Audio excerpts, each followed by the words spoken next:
प्यार दोस्तों, आज हम आपको एक मौलवी साहब की शादी का वाक्य सुनने वाले हैं, जिन्होंने उसे औरत से शादी की जो जीना यानी मर्दों के साथ गलत कम किया करती थी। फिर मौलवी साहब ने उसे औरत के साथ जो किया, जिसको देखकर सभी लोग हैरान रह गए। दोस्तों, क्या वजह थी जो मौलवी साहब ने एक ऐसी औरत से शादी की? आगे हम आपको वीडियो में बताएंगे, लेकिन उससे पहले वीडियो को लाइक करने के साथ साथ चैनल को सब्सक्राइब भी जरूर कर लेने। चलिए देखते हैं यह वीडियो। दोस्तों, किसी गांव में एक इमाम साहब रहा करते थे। उनका नाम एहतेशाम था। जब वह बचपन की दहलीज पर पहुंचे तो उनकी वालिदा का इंतकाल हो गया कि ममता से महरूम हो गए। लेकिन आपकी मोहब्बत ने मौलवी एहतेशाम को ढोलना नहीं दिया। उनके वालिद का नाम हाजी गुलाम दिन था। उन्होंने बड़ी तवज्जो और आतमाम के साथ अपनी बेटी की परवरिश की और उसे दिन की एक एक बात समझे। और ये आपकी तबीयत का असर था कि मौलवी एहतेशाम बचपन से ही उलझे हुए निक इंसान के रूप में ढलते चले गए। जब मौलवी एहतेशाम 20 साल के थे तो उनके वालिद का इंतकाल हो गया। आपका सैयां भी छन गया, मगर अल्लाह की राजा पर राजी हो रहे मौलवी एहतेशाम की जिंदगी यूं ही गुजराती रही। कभी कोई शिकवा लबों पर ना आने दिया। गांव के लोगों ने उनको बेअशरा ना होने दिया, क्योंकि वह बड़ी ही निक शख्सियत थे। गांव के लोगों ने उनको बसर ना होने दिया, क्योंकि वो एक बड़ी ही निक शख्सियत थे। अच्छा अखलाक था। बस इसी तौर पर गांव के जमींदार ने इनका खूब साथ दिया और उन्हें इस मस्जिद का इमाम बना दिया, जहां उनके वालिद साहब इमामत किया करते थे। मौलवी एहतेशाम गांव के बच्चों को कराने पाक भी पढ़ते और बहुत ही कम वक्त में उनकी शराफत और पैकीज़गी देखकर गांव के लोग मौलवी एहतेशाम की बहुत इज्जत और कद्र करने लगे। बल्कि लोग दिन के मिसाइल पूछने के लिए दूर दूर से मौलवी एहतेशाम के पास आया करते थे। माँ साहब मस्जिद के साथ बने हुए हमरे में रहते और अभी तक शादी नहीं की थी। एक दिन मौलवी साहब ने जोहार की नमाज अदा की तो देखा कि काफ़ी तादाद में लोग मस्जिद में मौजूद हैं। मौलवी साहब को बड़ी खुशी हुई और दिल ही दिल में अल्लाह का शुक्र अदा किया कि काफ़ी तादाद में लोग नमाज पढ़ने आए हैं। नमाज पढ़ने के बाद गांव के जमींदार मौलवी एहतेशाम के पास आकर खाने लगे कि आज गांव में बहुत ही बड़ा मुकदमा होने वाला है और आप भी वहां शरीक होंगे। मौलवी खाने लगे। इतने बड़े मुकदमे में मेरा क्या कम, जमींदार ने कहा। दरअसल ये एक ऐसी औरत का मुकदमा है जी, पर इल्ज़ाम है कि वो गांव में बदकारी फैला रही है, लिहाजा आज हमें उसका फैसला करना है। आप आएंगे तो फैसला करने में आसानी होगी। इमाम साहब ने सर हिल दिया और कहा, ठीक है। जब दोस्तों आपसे गुजारिश है कि वीडियो को लाइक करते रहे, जैसा आप मुनासिब समझे। अल्लाह ने चाहा तो मैं ज़रूर आऊँगा। अब गांव में मुकदमे के लिए लोग ए चुके थे। जमींदार के खाने पर मुकदमा शुरू हुआ। हम के बिल्कुल सामने एक औरत अपने आप को कल कपड़ों में छुपाई हुए खड़ी थी। साथ ही उसके 2 बच्चे भी थे। एक की उम्र तकरीबन 12 साल और दूसरा 10 साल का ग रहा था। दोनों की शक्ल से गरीबी ज़हीर हो रही थी। जमींदार ने कड़क औरत को मुखातिब करके कहा, और तुम पर इल्ज़ाम है कि तुमने गांव में बड़करी फैलाई है और तुम मुसलसल ये कम कर रही हो। तुम अपनी सफाई में क्या कहना चाहती हो? जमींदार के सवाल पर औरत की आंखों में आंसुओं की बरसात शुरू हो गई। उसके साथ बैठा हुआ एक आदमी बोला, बस ये मगरमच्छ के आंसू मत बहो। तेरे घर में काफ़ी लोगों ने अजनबी लोगों को आते जाते देखा है। अब बस तुम अपनी फिक्र मानो। जमींदार ने उसे औरत से कहा, देखो, तुम पर जो इल्ज़ाम लगा है किसी एक शख्स ने नहीं लगाया, बल्कि दर्जनों लोगों ने लगाया है, और इतनी बड़ी तादाद में लोग झूठ नहीं बोल सकते। तुम अपनी सफाई में क्या कहना चाहती हो? खुलकर कहो।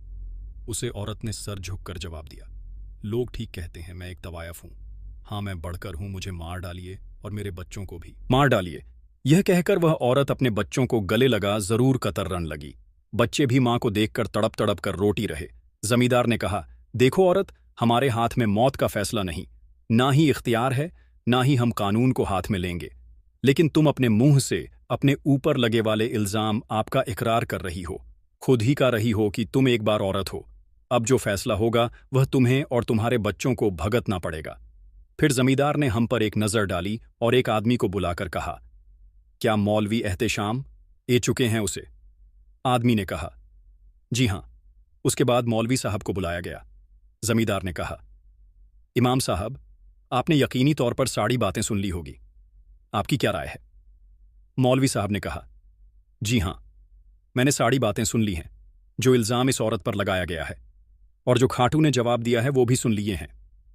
जमींदार ने कहा, फिर क्या राय है? मौलवी ने कहा, वही सुलूक किया जाए जो इंसाफ का तकाजा है, वरना रोज क़यामत इंसाफ ना करने वालों को दर्दनाक आज़ाद है।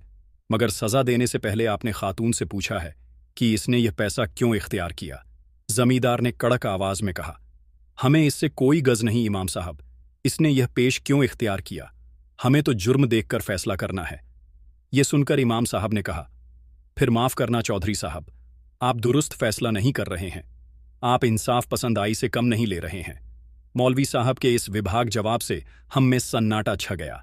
चौधरी के चेहरे पर भी गुस्से के असर उभर, लेकिन आखिरकार जमींदार ने उसे औरत से कहा, बताओ तुमने यह पैसा क्यों इख्तियार किया, यानी तुम तवायफ क्यों बनी उसे? औरत ने दर्द भरे अंदाज में कहा, मेरे शहर की मौत के बाद रिश्तेदारों ने मेरा हाल तक ना पूछा और मेरे बच्चे भूख से तड़पने लगे और मेरे घर पर फकीर होने लगे।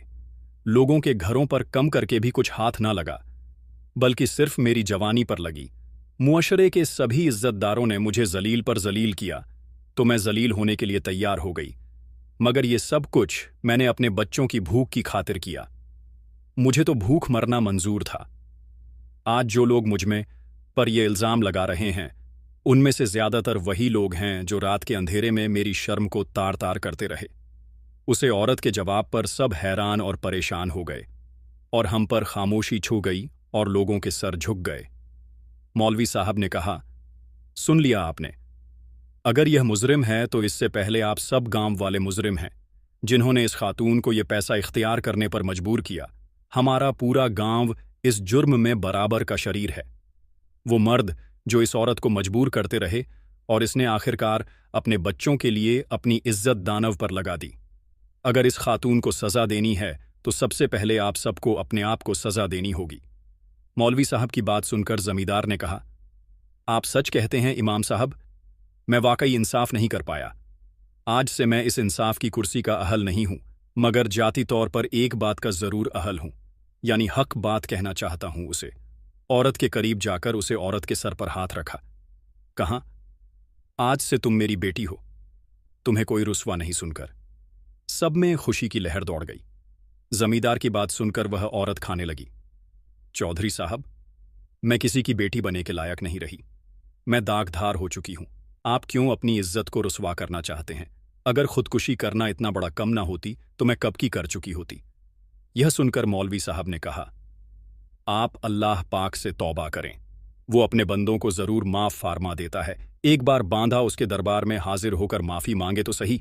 और मैं आज आपके वालिद साहब यानी जमींदार की तवज्जो से आपको निकाह का पैगाम देता हूं। अगर आप रजामंद हैं तो आपको अपनी बीबी बनाना चाहता हूं।